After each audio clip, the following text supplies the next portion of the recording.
Vamos orar? Estenda suas mãos aqui em nome de Jesus. Pai, muito obrigado pelo envio do pastor Ricardo.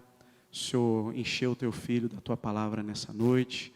Nós queremos te pedir que ele fale conosco, através, Pai, da tua palavra, através daquilo que ele preparou, daquilo que desceu do céu sobre a vida dele. Por favor, Jesus, estamos com os nossos corações abertos, estendendo as nossas mãos em sinal de aprovação a tudo o que o teu servo vai nos declarar nessa noite. Nós oramos em nome de Jesus. Amém?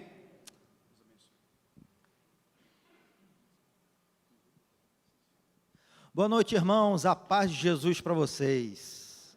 Que a graça maravilhosa, restauradora de Deus possa tornar a nossa vida mais vibrante a partir do culto desta noite. Nunca pensei que uma cotovelada fizesse tão bem. Em tempos de privação de abraço, em tempos de privação de beijo, como que um soquinho de leve, como que uma cotovelada, como que um toque, um afeto nos faz bem, né, irmãos? Puxa vida, como que a gente passa a valorizar tanto, o acolhimento, o calor humano em tempos de privações que passamos, como essa de necessidade de distanciamento social.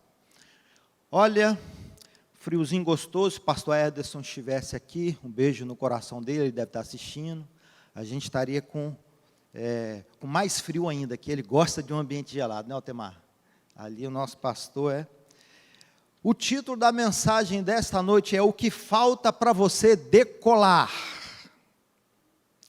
Postando o título da mensagem nas redes, nosso amigo também, Neemias Félix, ele respondeu prontamente: um avião. E ele brincou, não podia deixar essa oportunidade passar. O que falta para você decolar? Bem, queridos, eu poderia colocar aqui o que falta para você crescer, o que falta para você avançar, o que falta para você prosperar. Enfim, tudo isso envolve o decolar mesmo, porque muita gente, ela percebe que está progredindo. Se olhar para trás, percebe o seu crescimento na vida espiritual, na vida ministerial, na vida conjugal, na vida profissional, na vida financeira, mais ainda, tem aquela impressão que está aquém do seu potencial. Ela percebe e também se sente frustrada com os seus resultados, de como a sua vida tem evoluído, porque tem evoluído muito pouco na avaliação de muitos. Por isso aqui, gostaria de propor a mensagem desta noite. Acredito que hoje pode ser um primeiro dia da sua nova vida, com essa palavra vinda dos céus para você. O que falta para você decolar? No final da mensagem eu vou te responder. Vamos aprender aqui com a história de 3 grandes homens, Paulo, Barnabé e João Marcos, registrados. Essa história está registrada, Vou iniciar um relato dessa história em Atos capítulo 11, versículo 25 a 26. Bem, Atos 11, 25 diz assim: Barnabé partiu para Tarso em busca de Paulo. Tendo-o achado, levou-o para Antioquia. Durante 1 ano inteiro, reuniram-se naquela igreja e instruíram muita gente. Só para te situar, talvez você que esteja nos assistindo não conhece a biografia do apóstolo Paulo. Ele nasceu aí por volta do ano 5 após de Cristo. E aí, ele era um judeu, um fariseu, muito zeloso, estudioso. Teve por Gamaliel um dos seus mentores.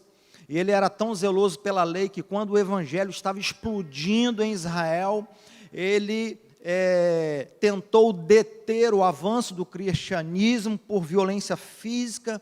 E aí, em uma dessas empreitadas, Paulo ele foi com alguns soldados e indo para Damasco para açoitar, para aprisionar, para tentar impedir. Mas na estrada de Damasco ele caiu do cavalo, teve um encontro com Jesus, e ele se converteu lá por volta do ano 35 depois de Cristo.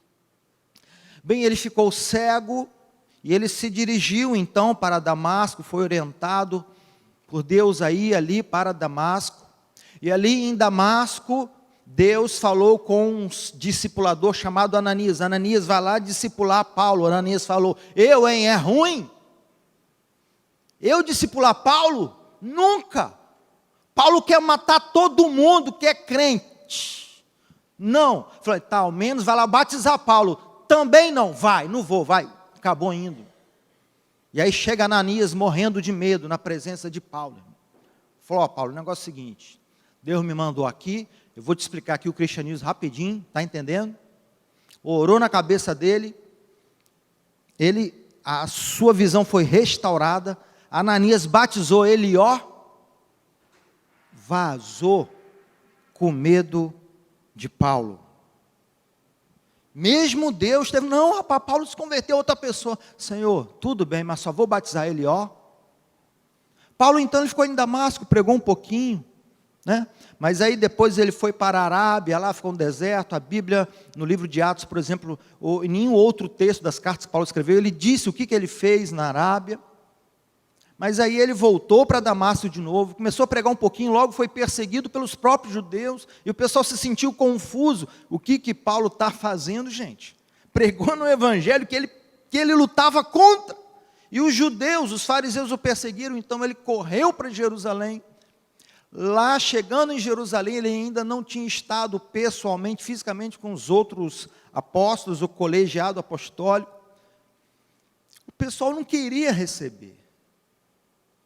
Os apóstolos não estavam acreditando em Paulo. Essa é mais uma armadilha desse camarada. Ele quer pregar uma peça para a gente, é uma cilada. Porque ele quer matar os cabeças, os mentores do cristianismo após Jesus. E aí precisou Barnabé. E aí aparece a figura de Barnabé na vida de Paulo. E Barnabé, ele colocou a mão no fogo pelo apóstolo Paulo. Não, eu acredito em Paulo. E aí ele foi o intercessor de Paulo, e ele passou a discipular Paulo, a mentorear Paulo. Ele falou: não, eu vou apresentar a Paulo a vocês, como Barnabé, né, tem até um cântico sobre ele, acho que Bruno vai ministrar aqui no final da mensagem. Como Barnabé, ele era muito bem quisto, ele tinha muita credibilidade, né, entre os apóstolos da igreja primitiva. Ele foi um dos que vendeu uma das suas propriedades, depositou aos pés dos apóstolos, né, para suprir a necessidade dos judeus ali que estavam passando fome. Então Barnabé é um homem que tinha muita credibilidade, um homem de Deus, um homem generoso, piedoso, em função da boa reputação de Barnabé, os apóstolos, eles aceitaram receber o apóstolo Paulo. E aí passou-se rapidamente esse período ali, uns 15 dias em Jerusalém, porque o pessoal os judeus queriam matar a Paulo, então ele vai para Tarso, de onde ele era natural, Tarso da Síria, e ele volta para Tarso e passa 10 anos em Tarso, a cidade onde ele nasceu, num completo anonimato. O livro de Atos, então, ele registra os avanços da igreja primitiva sem Paulo, protagonizados por Pedro, principalmente. E aí Paulo, ele entra no anonimato, também não sabemos, a Bíblia não registra em lugar nenhum do Novo Testamento, o que Paulo fez em Tarso. Provavelmente ele tenha fundado algumas igrejas, mas o Novo Testamento, o fato é que não registra, não contempla nada das ações de Paulo. Ele fica no anonimato. E aí, irmãos, a igreja crescendo, Barnabé, ele é encorajado, desafiado pelos apóstolos a ir para Antioquia, capital da Síria, porque lá a igreja estava crescendo e precisava de gente madura, discipuladores para discipular pessoas, mentores do evangelho. E aí Barnabé vai e chama quem para acompanhá-lo? Paulo. Barnabé vai lá em Tarso, hein, Paulo? Vem cá, venha me acompanhar. Vamos para Antioquia, fazer um trabalho de consolidação dos neófitos, dos novos crentes, de evangelização. Paulo aceita o convite e passa um ano trabalhando junto a Barnabé. Quando ninguém acreditou em Paulo, Barnabé estava ali investindo na vida de Paulo. Quando Paulo estava isolado, lá em Tarso, sozinho, sem o apoio dos apóstolos, Barnabé foi lá e o trouxe para perto, e o acolheu, e o ensinou, e o discipulou, e o treinou. Um ano depois, em Atos 13, o Espírito Santo, ele se comunica ao pessoal que estava orando, jejuando, dizendo: separai para mim a Barnabé e a Paulo. Naquela época o nome de Barnabé sempre começava na frente, porque Paulo ainda era desconhecido, ele não tinha, aquela magnitude, aquela reverberação ministerial que ele tinha ainda. Então o nome de Barnabé sempre caminhava antes. E aí então o Espírito diz: separai para mim a Barnabé e a Paulo para a obra que eu tenho chamado, ou seja, vocês vão viajar pelo mundo agora. E aí Paulo então vai junto com Barnabé na primeira viagem missionária. Quem eles levam? Marcos. No meio da viagem, Marcos amarela. Marcos não é persistente, Marcos não tem foco. Marcos olha para trás, Marcos desiste. Todas as características de um discípulo que não era devidamente frutífero, maduro. Marcos olhou para trás, e aí, infelizmente, eles seguiram a viagem, ficou para trás mesmo, passou um tempo, e Paulo vai e chama Barnabé, e aí vamos voltar naquelas igrejas que a gente pregou o evangelho pelo mundo, vamos consolidá-los, vamos ver como é que os irmãos estão, vamos ampliar, porque a segunda viagem missionária foi mais extensa que a segunda, vamos visitar novas cidades. E aí olha, em Atos 15, se puder passar aí na tela, Atos 15, 36 a 40, olha o que aconteceu.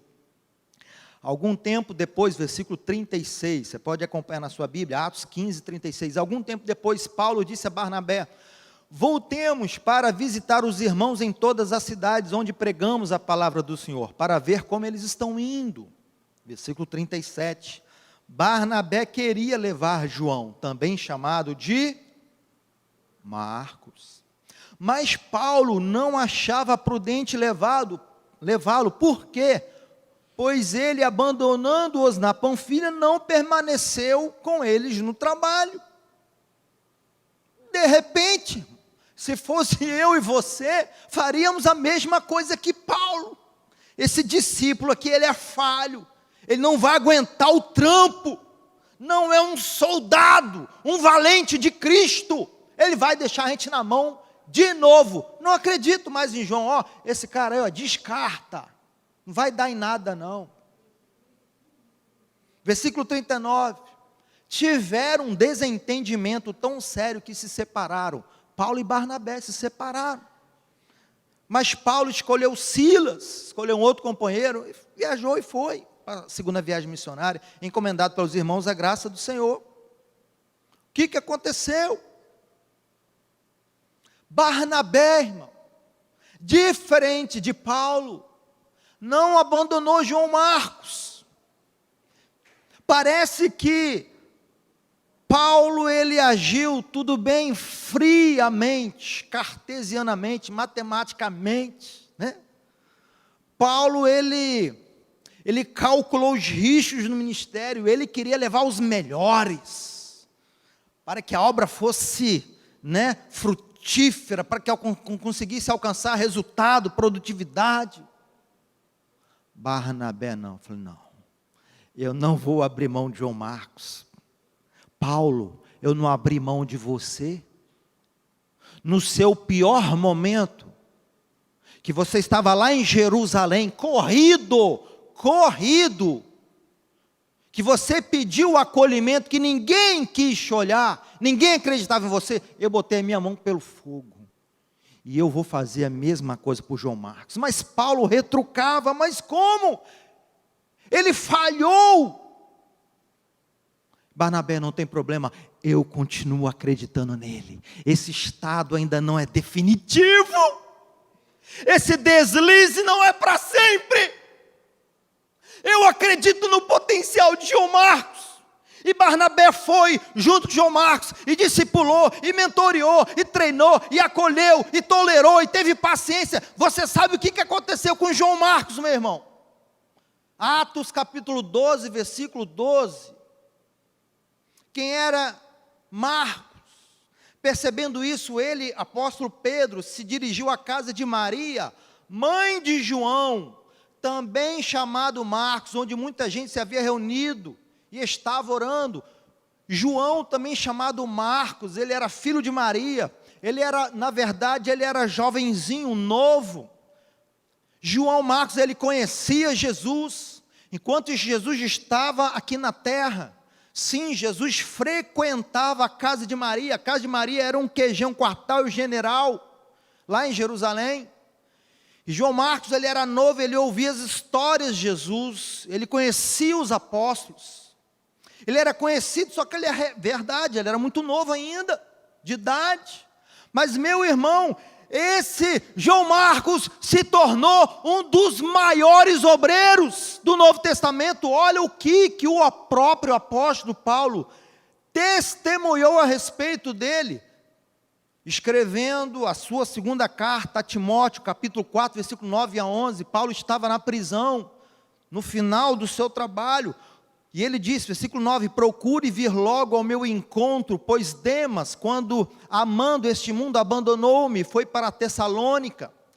Crescente foi para a Galácia, Tito para a Dalmácia, só Lucas está comigo, traga Marcos com você, porque ele me é útil para o ministério. Eu falei, calma aí, como é que é? Repete, Paulo. Ele me é útil no ministério. Falei, que, Paulo? Aquele cara que você desistiu dele, aquele cara que você deixou ele para trás, que você não quis discipular, mentorear, aquele camarada, que você dizia que não ia dar em nada, que ia ser um cristão medíocre, até o final da vida dele, aquele que só porque cometeu uma falha, desistiu uma vez, ou duas, ou três que seja.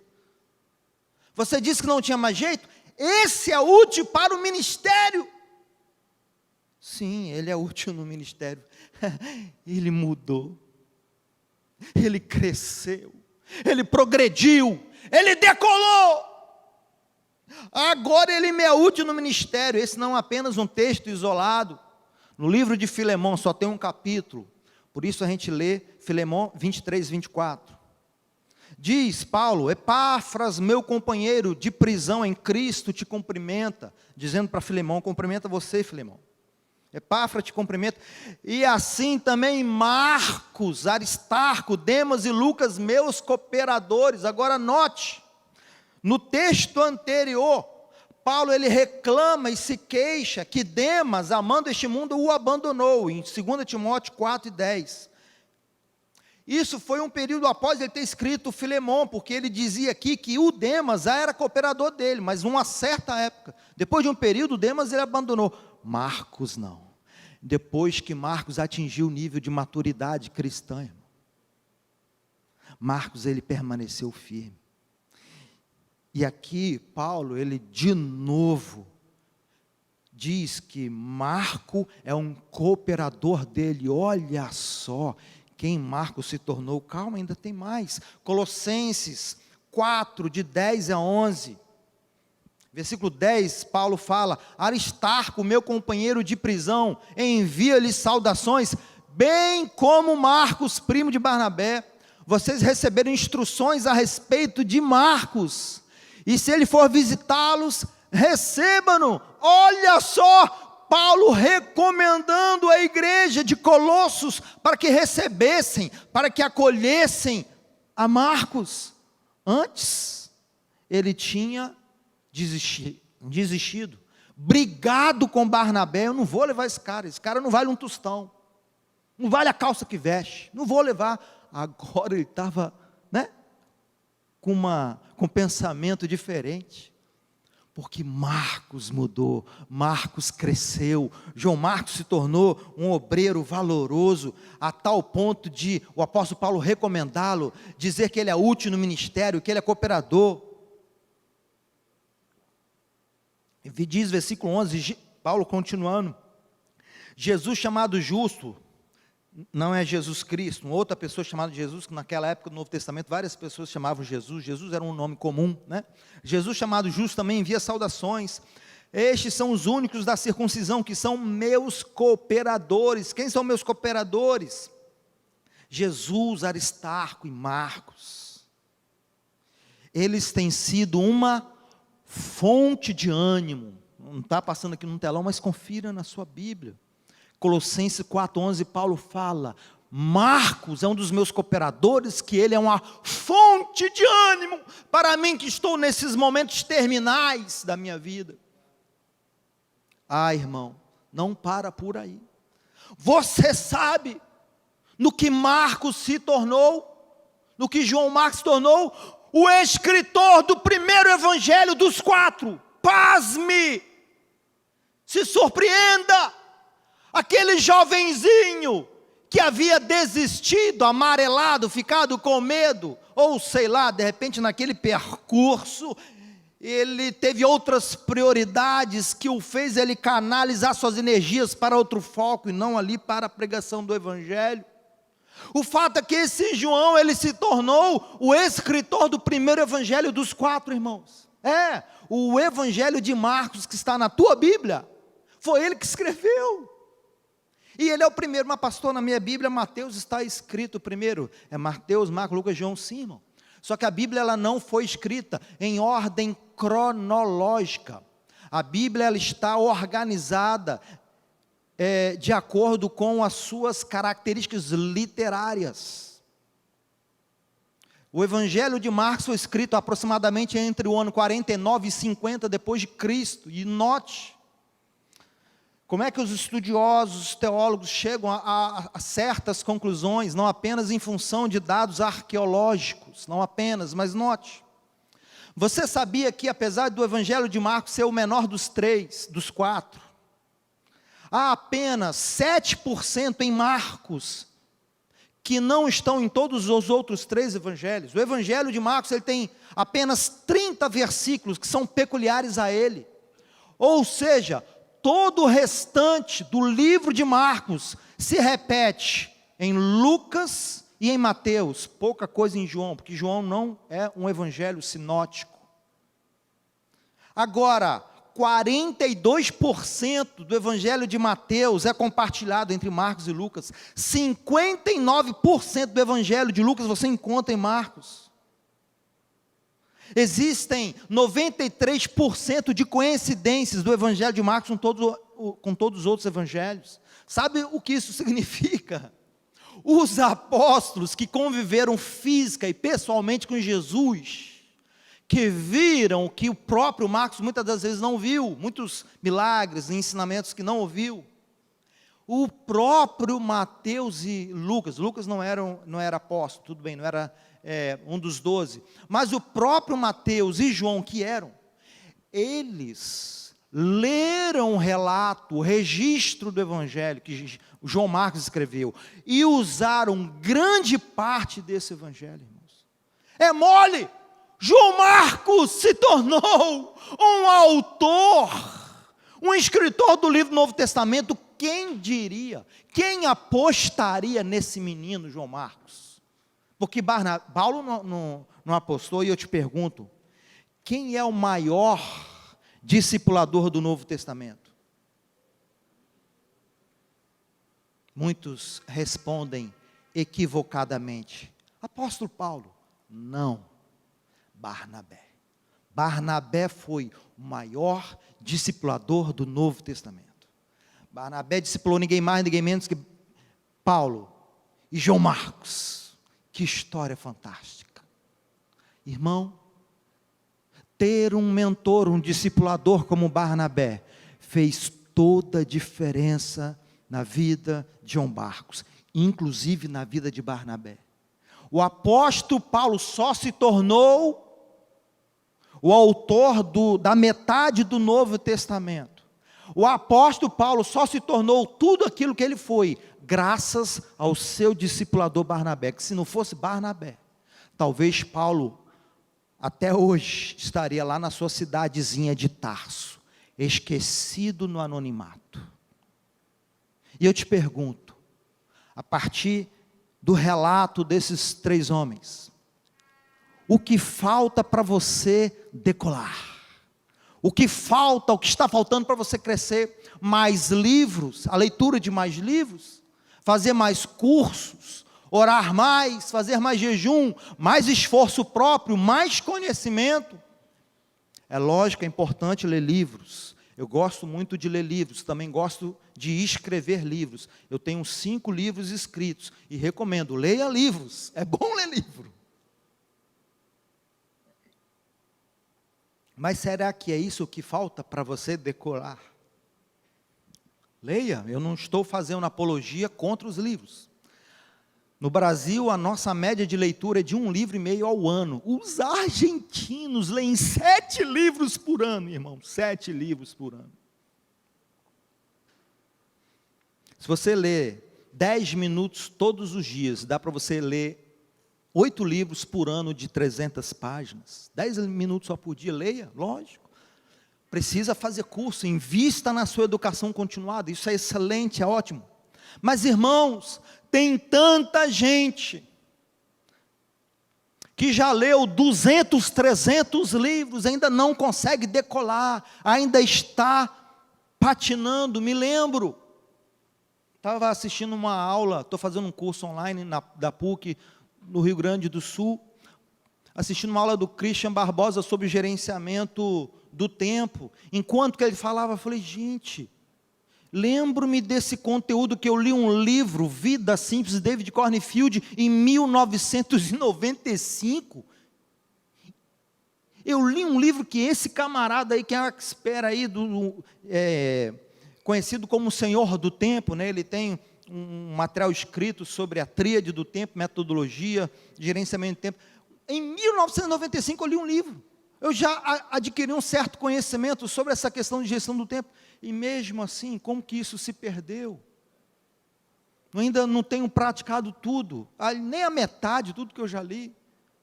Será que o que te falta é mais conhecimento? E aí eu quero te provocar dizendo que conhecimento não é poder. Tem muita gente que diz, não, leia, estude, faça cursos, conhecimento é poder. Não é! Conhecimento não é poder. Tem um monte de gente cheio de conhecimento, de diploma, de curso, de coleção de livros na estante, que sofre com vícios sexuais, vícios alimentares, compulsão financeira, vícios emocionais, que não consegue avançar, progredir. Um monte de gente com conhecimento aqui, que não consegue traduzir o conhecimento em prática. E insiste em fazer mais curso, ler mais livro, mais empenho. Será que é isso que está faltando? Conhecimento não é poder se ficar só aqui, irmão. O poder está na prática do conhecimento.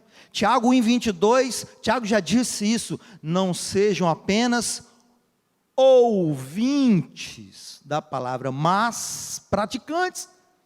Não adianta ler, estudar, adquirir conhecimento, se você não consegue praticar. Irmãos, nós somos seres ambíguos. Uma hora a gente é disciplinado, outra hora a gente é indisciplinado. Uma hora a gente é bom, outra hora a gente é ruim. Uma hora a gente consegue concentrar foco, ter constância na oração, na palavra, né? Uma hora a gente consegue tratar nossa esposa ou cônjuge com delicadeza, com gentileza. Outra hora a gente trata completamente ao contrário. Como nós somos inconstantes, incoerentes, indisciplinados, mesmo com conhecimento. Conhecimento não é poder. Como já dizia Napoleão Hill, conhecimento é poder em potencial. O poder está na ação quando você pratica. E aí o apóstolo Paulo, em Romanos 7, 19 e 20, ele ilustra essa luta interior em que, apesar do conhecimento, ele patinava, ele não conseguia decolar na vida dele. Ele dizia: o que eu faço, o que faço não é o bem que eu desejo, é o mal. Mas o mal que eu não quero fazer, se eu continuo fazendo, o bem que eu quero, que eu tenho conhecimento, e eu não consigo colocar ele em prática.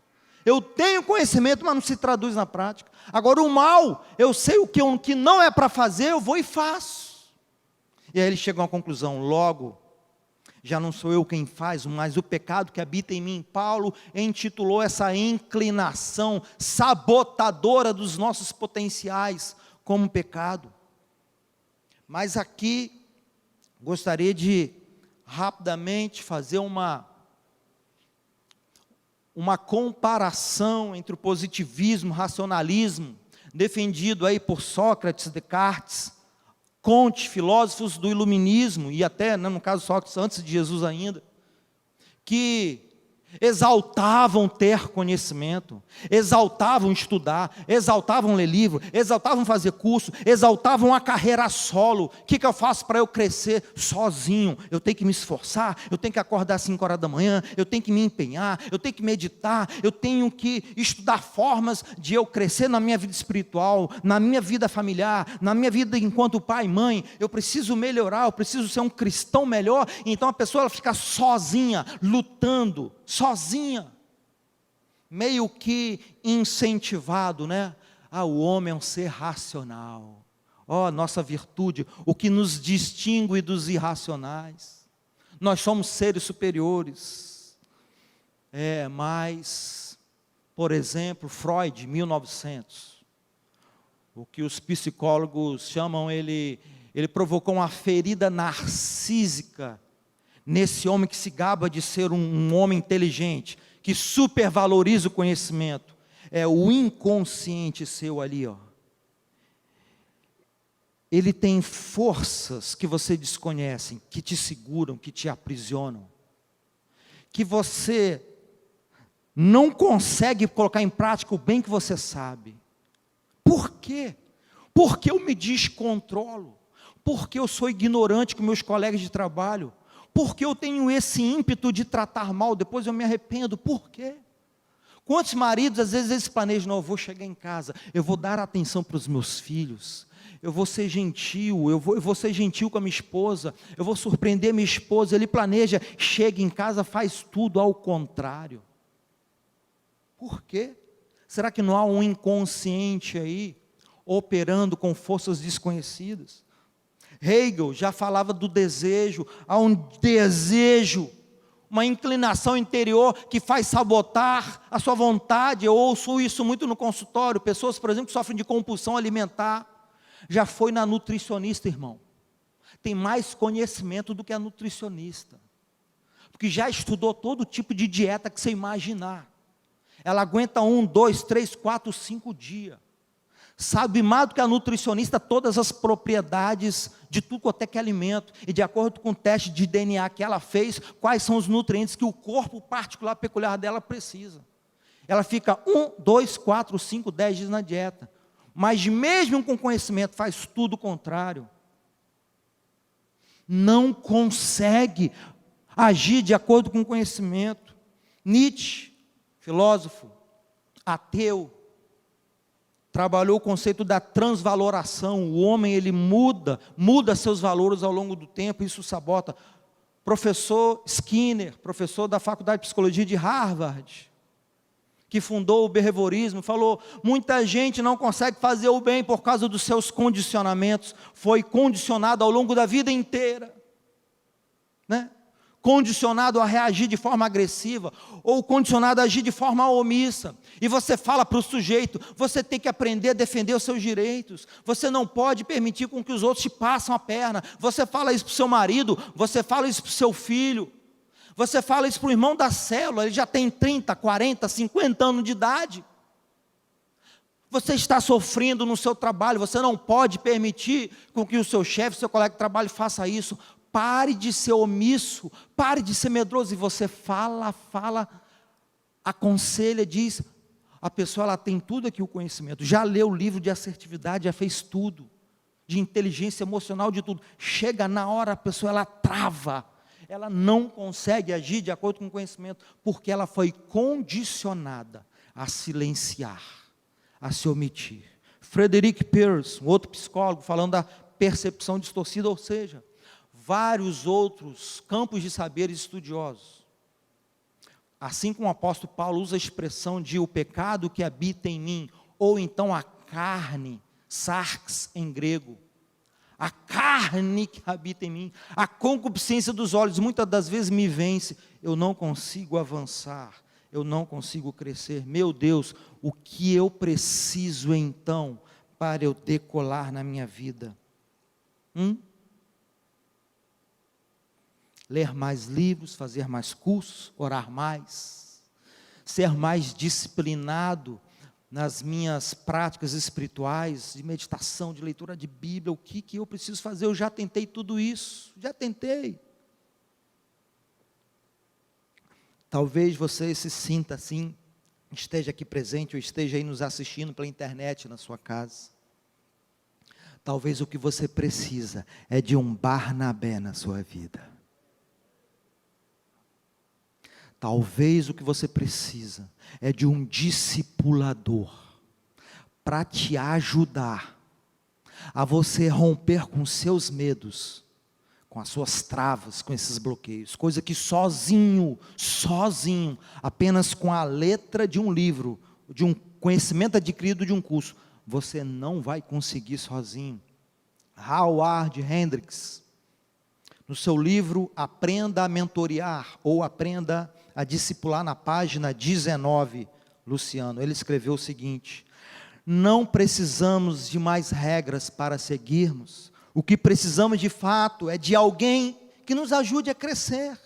Precisamos de alguém que acredite em nós, que permaneça conosco, que nos guie, represente Cristo para nós. Precisamos do apoio, da sabedoria, do exemplo e da força de um discipulador. Precisamos de seu sorriso, de seus abraços, de sua repreensão. Provérbios 27, versículos 5 e 6 diz assim: melhor é a repreensão feita abertamente do que o amor oculto. Quem fere por amor mostra lealdade, mas o inimigo multiplica beijos. Provérbios 27, 5, 6. Sabe, às vezes, aquele bom amigo, eita, que a gente divide as nossas lutas, angústias, tristezas e alegrias, que a gente compartilha os nossos vícios, aquele bom amigo, ele não tem coragem de nos confrontar. Ele não tem coragem de nos dizer algumas verdades na cara. Ele não tem coragem de falar: ei, tire a máscara. Não tem. Porque aquele amigo, do dia a dia, ele vê a gente indo para o buraco, vê aqueles comportamentos autodestrutivos, mas não tem coragem de nos confrontar, nos desafiar. Por quê? Porque ele tem medo de perder a sua amizade. Ele tem medo de você se chatear com ele. Então ele não vai dizer a verdade. Sabe, um discipulador não, irmão.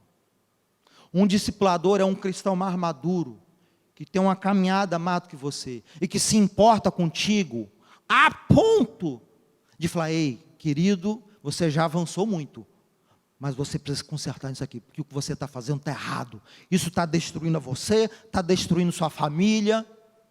Isso a médio e longo prazo vai destruir a tua vida espiritual, ministerial. Ei, corrija. E semana que vem nós estamos juntos aqui, eu quero prestação de conta. Discipulador, irmão, relação com discipulador é uma relação que você faz perenemente, constantemente. Não é uma conversa que você tem, um aconselhamento que você faz de um dia só. Para muita gente decolar, avançar, crescer, o que você precisa é ser acompanhado. Por exemplo, semanalmente, quinzenalmente. Você precisa de alguém que se importe com você para te ajudar a você decolar, porque só o conhecimento não adianta. De repente esse alguém não vai te passar conhecimento, de repente esse discipulador, Esse Barnabé na sua vida, ele vai ajudar a você transformar o conhecimento que você tem, a organizá-lo e colocar em prática. Nos momentos de aconselhamento, de discipulado, ele vai ajudar a fazer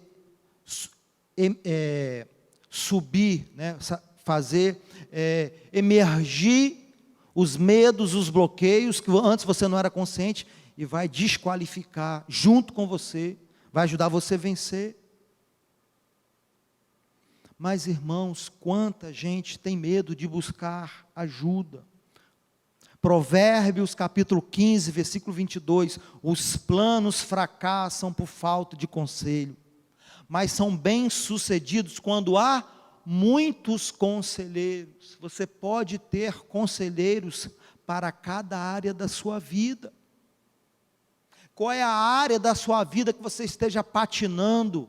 Qual é a área da sua vida que te deixa frustrado, triste? É a área financeira? Procure um discipulador, alguém que entenda dessa área. Se comprometa em caminhar 1 ano com essa pessoa. Se disponha a ouvir suas instruções, a prestar contas. Seja humilde. O seu problema é na área conjugal. Quanta gente, irmão, meu Deus. Quanta gente tem problema no casamento. Se você perguntar, você sabe o que você precisa fazer como bom marido, como uma boa esposa? A pessoa sabe tudo. Ela já participou dos 20 SCC. Todos, nunca faltou. Sabe as palestras de cós salteado, sabe tudo, irmão. Já leu tudo quanto é que é livro. Mas quando chega em casa, não consegue tratar bem a esposa ou o marido, o seu cônjuge. Falha, erra e erra feio. O conhecimento parece que não surte efeito, não adianta. Tenta conversar com um cônjuge, sai mais briga do que resolução de conflito. Precisa procurar um discipulador, alguém para te ajudar. Lembro-me, só fazendo uma metáfora, eu caminhava, estava correndo um pouquinho, né, há uns anos atrás, e aí dando uma aula exatamente sobre isso, de discipulado, mentoria, do benefício de você ter alguém, um Barnabé na sua vida. E aí eu falando sobre, né, que eu estava discipulando um personal trainer, correndo com ele, caminhando com ele, aí um colega um aluno de teologia, que também era quase um maratonista, falou: pastor, vamos correr então? Vamos. Então beleza, eu fui lá, depois da aula peguei minha roupa e comecei a correr com ele. Eu corri aí 2,5 km, eu estava começando ainda. Hoje eu corro menos ainda, porque naquela época, né? Aí o que aconteceu? Fui 2,5 km, aí ele falou: vamos lá, pastor. Anderson Conte, o nome dele. E ele corria aí 20 km. E aí vamos lá, e quando chegou no 2,5, irmão, o meu corpo disse para mim: não aguento mais, chega. Só que eu tinha um Barnabé do meu lado, na área da educação física. Eu falei: não, pastor, o senhor aguenta mais pouquinho. Meu irmão, eu acreditei mais nele do que em mim, sabe? Quando a gente tem um mentor, um discipulador, você fala: estou com medo, e ele diz assim: não, você é corajoso, você tem capacidade. Não sou capaz. Não, você é. Você passa a acreditar mais nele do que em você mesmo. Eu falei: rapaz, então tá bom. Meu irmão, eu corri 3,5 km sem parar. Ó que benção. Nem eu não sabia que eu era capaz. Alguns poucos anos depois, eu estava lá na Garoto, percorri 16 quilômetros. E aí eu quero apresentar para você, para a gente terminar, 6 atitudes do discípulo. Você quer um mentor na sua vida? Você quer ser abençoado por ter um conselheiro, um discipulador na sua vida? Você precisa ter 6 atitudes. Primeira, disponibilidade. Você precisa se encaixar na agenda do discipulador e não o contrário. Eu lembro de uma fase da minha vida, quando fui pastorear a minha primeira igreja. Eu saía de Linhares, pegava um ônibus da Águia Branca, eu ia lá em Vitória para fazer um discipulado com o pastor Gedimar de Araújo. Gastava 5 a 6 horas de viagem, ida e volta, para passar especiais e valiosas 1 hora, 1h30 com ele. Eu me encaixava na agenda dele, eu investia o meu tempo, o meu dinheiro, porque eu precisava, porque só orar, só acordar de madrugada para orar, fazer jejum, ler Bíblia, sozinho, eu não estava conseguindo avançar, irmão. Lembro-me, E certa vez, um dia eu cheguei na sala dele, ele estava passando um e-mail para o David Cornfield. Não sei se alguém conhece aqui, mas é um doutor em educação, tem livros publicados em vários idiomas, tem um ministério a nível mundial, de pastoreio de pastores, e o GEDMA, que hoje ele se tornou o líder no Brasil do MAP, que é o Ministério de Apoio a Pastores e Igrejas. Ele estava falando, estou agendando a minha mentoria com o David Cornfield. Você precisa se encaixar na agenda do seu discipulador. Você que precisa se dispor, você que tem que, entre aspas, correr atrás, se é você que está precisando, meu irmão.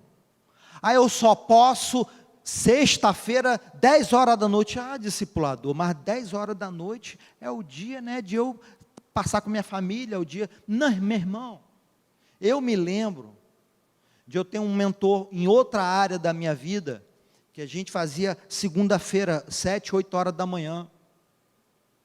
E aí, quantas vezes ele viajava muito, às vezes vários finais de semana, mas ele se esforçava. Quantas vezes eu chegava lá, no horário combinado, e ele não aparecia. Aí eu ligava, hein? E aí várias vezes não atendia o telefone. No outro dia, aí eu ia embora para casa triste. E ele dizia, Rick, me chamava assim, desculpa, não consegui acordar.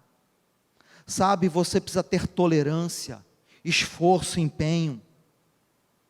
Não deve desistir, se sentir rejeitado ou colocado de escanteio. E essa é a segunda atitude que você precisa ter para se beneficiar de um conselheiro, de um discipulador, de um mentor, é ter iniciativa.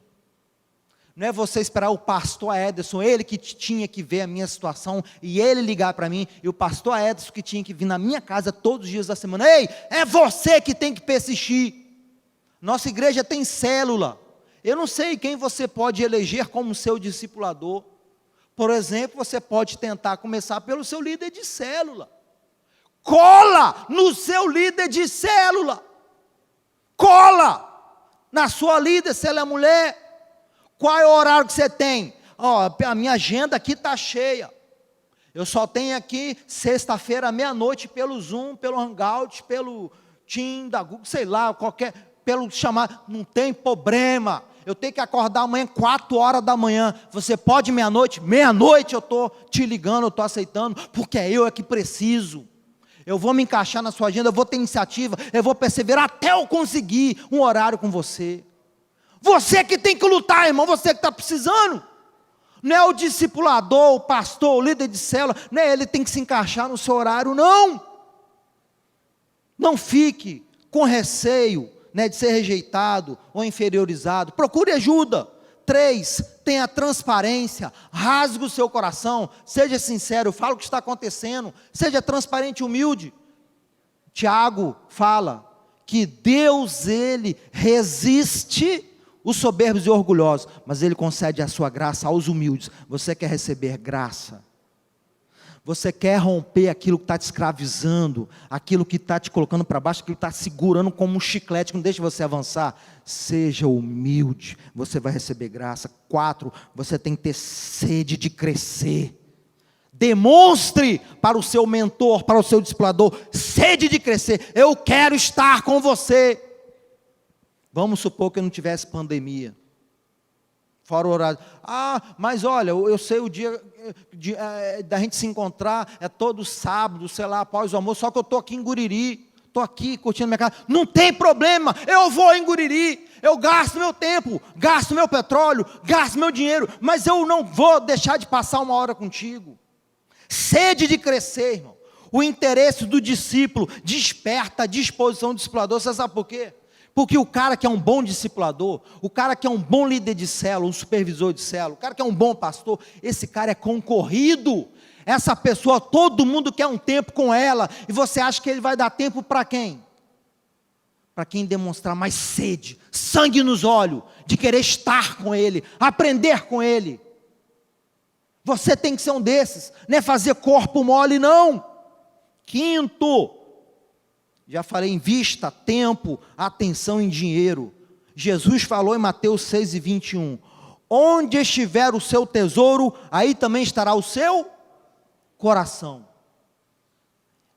Você quer melhorar a sua vida conjugal, irmão? De vez em quando eu atendo nos casais no consultório de crente, de 10, 20, 30 anos, e falar, eu vivo mal no meu casamento tem 30 anos. Falei, uau, é muito tempo, pelo amor de Moisés, porque não procurou ajuda antes? Onde está o teu tesouro? Quanto vale o seu casamento? Quanto vale a sua fé, a sua vida espiritual? Quanto vale a sua vida profissional? Quanto vale a sua vida acadêmica? Tem gente que tem o problema da procrastinação, já era para ter terminado o mestrado há muito tempo, já era para ter entrado no doutorado há muito tempo, já era para ter passado num concurso público há muito tempo. Você quer ser mentoreado? Procura o André ali, ó, André Santana, ele vai te mentorear e discipular para você passar em concurso público. Toda semana ali, ó, André, qual horário que você tem um dia? Qualquer horário mesmo, 5 horas da madrugada, estou ali. É quanto? Vou te pagar. Invista tempo, atenção, dinheiro, porque onde está o seu tesouro, ali está o seu coração mesmo. Você vai se dedicar, você vai investir. Agora eu fico impressionado como tem pessoas que têm problema na área da vida, aí fica assistindo filme de um assunto que não tem nada a ver daquela área da vida que ele precisa melhorar. Fica fazendo curso, lendo livro, participando de palestra, de reunião, de um assunto que não tem nada a ver com aquela área que ele precisa melhorar. Você tem que ter foco. E último, agora é de verdade. Você precisa ter lealdade. Sabe por que lealdade? Porque por melhor que seja o seu discipulador, o seu Barnabé, o seu mentor, ele também comete falhas. Ele também é humano. E é muito comum, quando a gente se aproxima de um mentor, de um discipulador, a gente começa também a conhecê-lo mais. Não ele é a gente, mas a gente passa a conhecê-lo mais. E um bom mentor, ele é transparente, ele é honesto, ele também permite vazar alguma parte da sua intimidade, e aí você vai também conhecer um pouco do casamento dele, né? Da espiritualidade dele, do ministério dele. Você vai conhecer o seu líder de célula, o seu supervisor de célula, o seu pastor. Você vai se aproximar e você vai conhecer, e ele vai permitindo ser humano com você, se humanizar diante de você. Nesse processo de relacionamento, é comum você descobrir, puxa, ele está me ajudando na área financeira, a organizar minha vida financeira, mas estou vendo que ele tem uma falha, né? Por exemplo, sei lá, na vida sexual dele com a mulher. Ah, ele está me ajudando na minha vida conjugal, que ele é muito bom e está me abençoando, só que ele tem uma falha na vida financeira. Ou ele está me ajudando na espiritualidade, como que eu tenho crescido, amadurecido na minha fé, eu estou mais firme, minha fé é mais vibrante e tal, só que eu descobri que ele tem uma falha na área profissional. Nesse momento, discípulo, você precisa ter a sexta característica de um bom discípulo, você precisa ser leal, você precisa ter lealdade. É o momento de, assim como o seu Barnabé te compreende, você também precisa compreender o seu discipulador. Assim como o seu discipulador não desiste de você, e acredita em você quando você mesmo não acredita, aí chegará a sua vez, de você compreender, de você perdoar, de você tolerar. O seu discipulador, o seu mentor, porque ele também é humano. Barnabé também tinha falhas. Você quer ter uma trajetória como João Marcos? Uma vez errou, falhou, ficou pelo meio do caminho. Mas João Marcos, ele segurou a mão de Barnabé, e ele avançou, escreveu o primeiro de todos os evangelhos, se tornou cooperador do ministério de Paulo, ele cresceu. Você quer avançar na sua vida conjugal? Você quer vencer algum vício na sua vida? Quer avançar, decolar na sua vida espiritual? Talvez o que esteja te faltando, irmão, é um discipulador. Procure alguém para te ajudar. Amém? Vamos orar? Querido e bondoso Pai Celestial, que bom é saber que está nas Sagradas Escrituras o registro de tantos episódios de discipulados. Elias discipulou Eliseu, Moisés discipulou a Josué e Calebe, Barnabé foi um grande homem na vida de João Marcos, do apóstolo Paulo. Paulo, por sua vez, também discipulou os pastores Timóteo e Tito. Jesus não escreveu um livro sequer, mas o seu discipulado com os apóstolos, a sua vida e o seu exemplo foram suficientes para marcar a vida deles. Meu Deus, ajude-nos a termos essas 6 características e atitudes, para que nós possamos ir atrás, nos dispormos a sermos discipulados e mentoreados. Chega, já não aguentamos mais, ó Deus, viver essa carreira solo, de solidão, de frustração, de tanto se empenhar sozinho, patinar e não conseguir decolar e avançar. Chega, nós vamos abrir o nosso coração, nós vamos procurar ajuda. Ó Deus, vamos começar a orar desde já. Qual pessoa que podemos procurar para nos ajudar a avançar? Mostra para nós, Pai, em nome de Jesus, amém.